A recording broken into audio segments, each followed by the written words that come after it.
In this video, we will talk about scenarios of Unit 2 Electronic Spreadsheet Advanced of Class 10th IT 402. As you know, we already studied about consolidate and subtotals. And in this video, we will discuss about this command scenarios. So what is scenario? Scenario are a tool to test what if questions. Scenario को हम एक tool बोलते हैं जो कि किस लिए use होता है, व्हाट इफ क्वेश्चंस को टेस्ट करने के लिए. Like scenario is a series of events that is projected to occur. हम टूल्स मेन्यू के अंदर से इसको एक्सेस कर सकते हैं और इसकी हेल्प से हम अलग अलग कंडीशंस के आउटपुट को, आउटकम को जज कर सकते हैं. जैसे कि अगर हम एक सिनेरियो को एक शीट पे अप्लाई करें, एक कैल्क शीट पे अप्लाई करें, तो उससे क्या फायदा होता है, उससे क्या बेनिफिट होता है कि आप एक ही कंडीशन के डिफरेंट आउटपुट्स डिफरेंट आर्ग्यूमेंट्स के साथ देख सकते हो. यानी कि by adding a scenario you can quickly change the arguments of a formula and view the new results. जैसे कि अगर हम एक कैलकुलेट करना चाहते हैं डिफरेंट इंटरेस्ट रेट एक इन्वेस्टमेंट पे, तो हम एक सिनेरियो ऐड कर सकते हैं हर एक इंटरेस्ट रेट के लिए और फिर हम तुरंत उसके रिजल्ट्स देख सकते हैं. If you had another formula that calculated your yearly income and included the result of the interest rate formula as an argument, it would also be updated. अगर आप दूसरा फॉर्मूला अप्लाई करते हो जो आपकी ईयरली इनकम को calculate करता है और साथ ही साथ इंक्लूड करता है रिजल्ट को इंटरेस्ट रेट फॉर्मूला के एज एन आर्ग्यूमेंट, तो वो भी अपडेट हो जाएगा with the help of scenario कम. तो इस तरीके से हम अपनी एक पॉसिबल इनकम का एक कॉम्प्लेक्स मॉडल क्रिएट कर सकते हैं बहुत ही एफिशिएंटली. तो ये फायदा होता है हमारे सिनेरियोज का. अब सिनेरियोज को हम यूज कैसे करते हैं, इसे हम यूज करने के लिए एक प्रैक्टिकल करके देखेंगे और प्रैक्टिकल के लिए हमें कैल्क शीट को ओपन करना होगा. So let's start the calc sheet. Here we will take the example of same as given in book. We are taking principal 1 lakh. Here we are taking rate that is 3.5% and the time is 2.5 year. Now how can we calculate simple interest? To calculate the simple interest we will apply the formula PRT divided by 100. P principal into rate into time divided by 100. So we have to select the cell of principal. After that we have to put the mark of multiple sign and then we have to click on the next cell that containing the rate, and then again we have to put the multiple sign and now we have to click on the time cell. After that slash and then 100. And you all know किस तरीके से हम इसको calculate करते हैं. अब हमें क्या करना होगा, ये चीज के लिए हम एक सिनेरियो डिफाइन कर देंगे और सिनेरियो डिफाइन करने के लिए सिंपली हमें क्या करना होगा, जिस भी डेटा पे हमें सिनेरियो अप्लाई करना है उस डेटा को हम सिलेक्ट कर लेंगे और सिलेक्ट करने के बाद हम जाएंगे टूल्स में और टूल्स से हम यहाँ कमांड सेलेक्ट करेंगे सिनेरियोज. सिनेरियो क्रिएट करने के बाद ये डायलॉग बॉक्स आपके सामने आ जाएगा.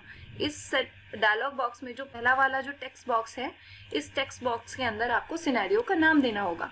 तो मैं इस सिनेरियो का नाम दे देती हूँ सिनेरियो 1. और मैंने अगर मैं चाहूँ तो इसके लिए कोई कमेंट भी ऐड कर सकती हूँ. जैसे मैं अगर इस सिनेरियो से अपने इंटरेस्ट रेट को, सिंपल इंटरेस्ट रेट को शो कर रही हूँ, तो मैं यहाँ पे एज अ कमेंट मैं यहाँ पे ऐड कर सकती हूँ एक अपना कमेंट भी, वो कि इट इज कम्प्लीटली ऑप्शनल. ये आप ऑप्शनल है, इसे आप यूज करो या नहीं करो, ये आपकी विश के ऊपर डिपेंड करता है. आफ्टर दैट कुछ सेटिंग्स हैं, ये सेटिंग्स ऑलरेडी अनेबल्ड है, इसे आप अनेबल्ड ही रहने देंगे. After that we have to click on okay और ऐसा करते ही हमारा एक सिनेरियो ऐड हो जाएगा. देख रहे हैं आप बॉर्डर यहाँ डिस्प्ले हो चुका है और यहाँ पर एक ड्रॉप डाउन मेन्यू बन चुका है. इस ड्रॉप डाउन मेन्यू पे जब आप क्लिक करोगे आपको अपने सिनेरियो का नाम दिखाई देगा, क्योंकि अभी आपने एक ही सिनेरियो ऐड किया है तो आपको यही सिनेरियो शो होगा. इसके बाद हम अपने आर्ग्यूमेंट्स को चेंज करके अपने मल्टीपल सिनेरियोज ऐड कर सकते हैं. अब अगर मुझे अपने डिफरेंट आर्ग्यूमेंट्स के साथ दूसरा सिनेरियो ऐड करना है तो उसके लिए मुझे क्या करना होगा, मुझे अपनी वैल्यूज को सिलेक्ट करना होगा फिर से और टूल्स में जाके सिनेरियोज पे क्लिक करना होगा. अगेन मुझे यहाँ सिनेरियो का नाम देना होगा. मैं यहाँ पे सिनेरियो 2 नाम प्रोवाइड कर देती हूँ इसको और बस मुझे ओके कर देना है. ओके करने के बाद अब मैं चाहूँ तो यहाँ पे अपने दूसरे सिनेरियो के अकॉर्डिंग अपना रेट ऑफ इंटरेस्ट चेंज कर सकती हूँ. अब ये जो चेंजेस मैंने किए हैं और इस चेंजेस की वजह से यहाँ पे जो फॉर्मूला में डिफरेंस दिखाई दिया है, ये मेरे दूसरे सिनेरियो में रिफ्लेक्ट होगा। जैसे मैं अगर अभी सिनेरियो 1 सिलेक्ट करती हूँ तो मेरे को अपना 3.5 इंटरेस्ट रेट और टाइम 2.5 पुराना वाला मिला, और उसके बाद मैं सिनेरियो 2 सिलेक्ट करती हूँ तो मैंने जो रेट ऑफ चेंज किया था और टाइम पीरियड चेंज किया था उसके अकॉर्डिंग मुझे सिंपल इंटरेस्ट कैलकुलेट होके दिखाई देगा। इस तरीके से हम मल्टीपल सिनेरियोज ऐड कर सकते हैं, और ये सिनेरियोज हमारे अलग अलग कंडीशंस की को जज करने के काम आते हैं। हमारे एक तरह से आप ये कह सकते हैं कि आप डिफरेंट कंडीशंस के अकॉर्डिंग, डिफरेंट वैल्यूज के अकॉर्डिंग, डिफरेंट आर्ग्यूमेंट्स के अकॉर्डिंग अगर अपने आउटकम को देखना चाहते हो, अपने रिजल्ट्स देखना चाहते हो, तो आप सिनेरियो की हेल्प से मल्टीपल सिनेरियोज की को ऐड करके ये आप काम कर सकते हो। तो अब बात करते हैं हम गोल सीक कमांड की। गोल सीक कमांड एक ऐसी कमांड है जो कि क्या करती है, फॉर्मूला के ऑर्डर को रिवर्स कर देती है, यूजुअल ऑर्डर को रिवर्स कर देती है। नॉर्मली जब आप एक फॉर्मूला रन करते हो तो आपको जो रिजल्ट मिलता है वो आपके आर्ग्यूमेंट्स जो एंटर किए होते हैं उसके अकॉर्डिंग होता है। बट गोल सीक में क्या होता है, एक कंप्लीटेड फॉर्मूला में हम अपने आर्ग्यूमेंट्स को चेंज करके उस रिजल्ट को देख सकते हैं जो हम चाहते हैं।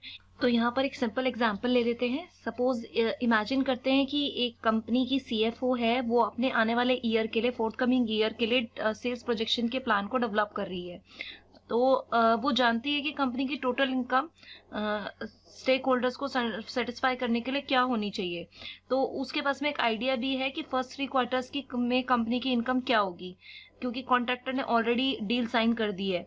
पर 4th क्वार्टर के लिए वो उसके पास में कोई मतलब कोई डेफिनेट इनकम अवेलेबल नहीं है।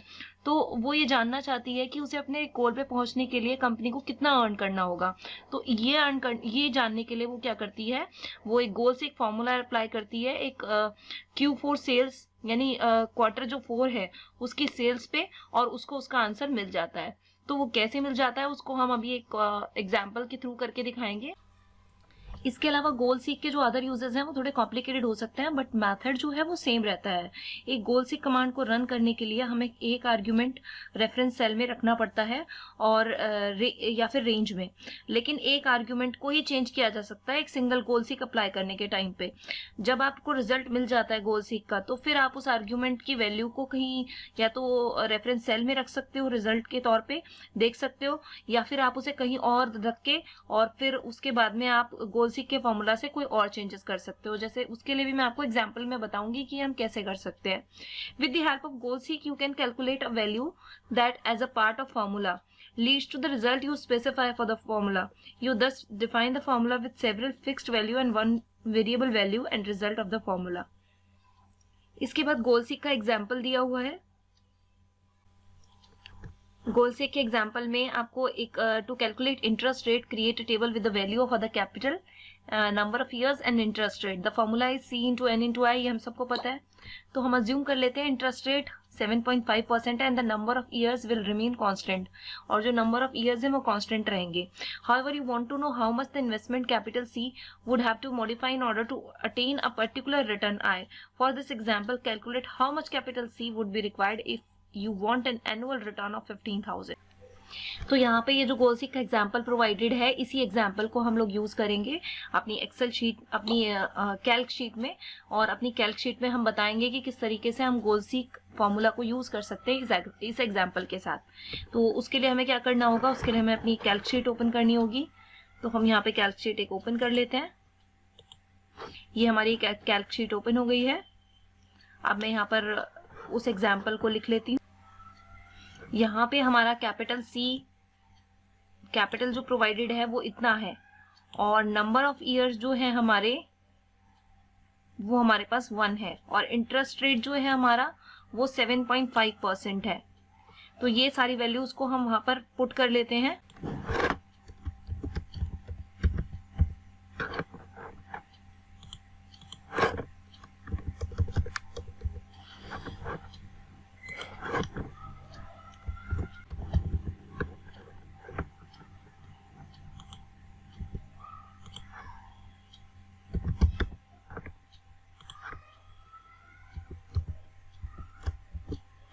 ये वैल्यूज मैंने यहाँ पुट कर ली हैं। मैं यहाँ फॉर्मूला अप्लाई कर देती हूँ। फॉर्मूला अप्लाई करने के लिए मुझे सिर्फ क्या करना होगा, फॉर्मूला अप्लाई करने के लिए मुझे पहले सेल पे क्लिक करना है B1 पे, फिर उसके बाद मल्टीप्लाई का साइन डालना है, B2, multiply V3 divide by 100। ये हमारा सिंपल इंटरेस्ट कैलकुलेट हो गया। आफ्टर दैट अब हमारे पास अब हमें क्या बोला गया है, अब हमें यहाँ पे बोला गया है कि इस एग्जाम्पल के according calculate how much capital C would be required if you want an annual return of 15,000। अगर आप चाहते हो कि एनुअल रिटर्न आपको 15,000 का मिले तो आपको अपना कैपिटल क्या चाहिए, कि उसकी कितने कैपिटल की जरूरत होगी, कितना कैपिटल रिक्वायर्ड होगा, तो वो हमें गोल सीक के अकॉर्डिंग अप्लाई करना है। तो जैसे यहाँ पे एग्जाम्पल में दिखाया हुआ है बिल्कुल इसी तरीके से हम यहाँ पे इसको इम्प्लीमेंट करेंगे। और इसके लिए हमें क्या करना होगा, अपनी शीट खोलनी होगी। अब हम टूल्स में जाएंगे, गोल सीक में जाएंगे और इसके बाद में क्योंकि टारगेट सेल हमारा फॉर्मूला सेल हमारा ये है तो हम इसको सेलेक्ट करेंगे। आफ्टर दैट हमें टारगेट वैल्यू क्या प्रोवाइडेड है, हमें एनुअल रिटर्न कितना चाहिए 15,000, तो हम यहाँ पे 15,000 लिख देते हैं। हमें जो भी वैल्यू चाहिए, हमने जो भी टारगेट सोचा हुआ है वो टारगेट वैल्यू हमें यहाँ पर पुट करनी होगी। उसके बाद हम वेरिएबल सेल कौन सा देंगे जहाँ पे हमें चेंजेस करने हैं। जैसे अगर मेरे को एनुअल रिटर्न अपना 15,000 चाहिए तो मेरे कैपिटल उसके अकॉर्डिंग क्या होगा, तो वो मुझे सिलेक्ट सेल यहाँ पे सिलेक्ट करना होगा। तो मेरा सेल कौन सा है, वो वाला कैपिटल सेल है, तो मैं यहाँ पे कैपिटल सेल का रेफरेंस दे दूंगी और इसके बाद जस्ट मुझे ओके करना है। आफ्टर ओके अब यहाँ पे ये बता रहा है गोल सीक आपका सक्सेसफुल हो चुका है और इसमें जो रिजल्ट है वो आपका बैठता है इतना इनटू करंट सेल। तो आप इसको पुट करना चाहते हो तो मैं इसको यस कर दूंगी। If I want to change my cell value according to my argument and now I will get 15,000 as an annual return if my capital would be 20 lakh. तो ये हमारा इस गोल सीक को यूज करने का बेनिफिट है। इस तरीके से अपने गोल सीक को यूज कर सकते हैं। इसका मैं एक और सिंपल एग्जांपल आपको यहीं पर प्रोवाइड कर देती हूँ। सपोज मैं मार्केट से कुछ चीज परचेज कर लेकर आई हूँ। मैंने एक टेबल परचेज की और मेरी टेबल की कॉस्ट प्राइस थी 24,000 और मैं अब उसको सेल करना चाहती हूँ। तो मैंने उसको सेल किया या मैं सेल करने की सोच रही हूँ तो मैं उसे सेल कर देती हूँ 24,562 में। तो यहाँ पे मैं इसका प्रॉफिट अगर निकालूंगी तो प्रॉफिट निकालने के लिए मैं सिंपल फॉर्मूला अप्लाई करूंगी, that is very simple, selling price minus cost price और मेरा प्रॉफिट यहाँ पर निकल के आ जाएगा। अगर मैं प्रॉफिट परसेंटेज निकालना चाहती हूँ तो उसके लिए मैं क्या करूंगी, equal profit into 100 divide by cost price और मेरा यहाँ पे प्रॉफिट निकल कर आ जाएगा। तो मेरा प्रॉफिट निकला 2.34। तो यहाँ पे अब अगर मैं चाहती हूँ कि जो मेरा प्रॉफिट परसेंटेज निकला है ये प्रॉफिट परसेंटेज मेरा चेंज करके मैं चाहती हूँ कि मेरा प्रॉफिट 2.34 की जगह 3.52 हो जाए, तो उसके लिए मैं गोल सीक फॉर्मूला को अप्लाई कर सकती हूँ। तो मेरे को कैसे करना होगा, मैं टूल्स में जाऊंगी, गोल सीक ऑप्शन ओपन करूंगी, फॉर्मूला सेल मेरा वही है जिसमें मेरा फॉर्मूला लगा हुआ है तो इसको मैं आर्ग्यूमेंट को चेंज नहीं करूंगी, ऑलरेडी सिलेक्टेड है।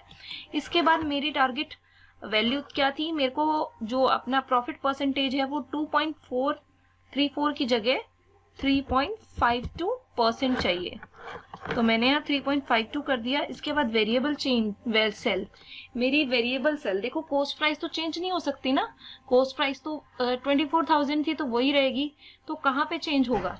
अगर मैं अपने प्रॉफिट को बढ़ाना या कम करना चाहती हूँ तो मुझे अपना जो आर्ग्यूमेंट चेंज करना पड़ेगा, जो मुझे जिस सेल का रेफरेंस देना होगा, रेफरेंस सेल जो मुझे प्रोवाइड करना होगा वो डेफिनेटली सेलिंग प्राइस होगा, क्योंकि मैं चेंजेस सेलिंग प्राइस में ही कर सकती हूँ, मैं कॉस्ट प्राइस में तो नहीं कर सकती। तो मैंने यहाँ सेलिंग प्राइस वाला सेल का रेफरेंस प्रोवाइड कर दिया और उसके बाद मैंने ओके कर दिया। After that goal seek implement हो चुका है और उसके बाद वो बता रहा है कि ये आपका आ गया 24,844, यानी कि इतनी प्राइस में अगर आप अपनी जो आप प्रोडक्ट की बात कर रहे हो उसको सेल करोगे तब आपका परसेंटेज इतना बैठेगा। तो मैं इसको यस करके यहाँ पे इम्प्लीमेंट कर देती हूँ। तो आप देख रहे हो मेरा प्रॉफिट परसेंटेज 3.52 आ गया और मेरा सेलिंग प्राइस उसके अकॉर्डिंग बैठेगा 24,000 844.8। तो ये मेरा सेलिंग प्राइस होना चाहिए, तब मुझे इतना % का प्रॉफिट होगा। तो इस तरीके से हम अपने गोल सीक को अप्लाई कर सकते हैं। आई होप आप लोग को क्लियर हो गया होगा कि गोल सीक क्या यूज, इसका क्या यूज है और किस तरीके से हम इसको अप्लाई करते हैं।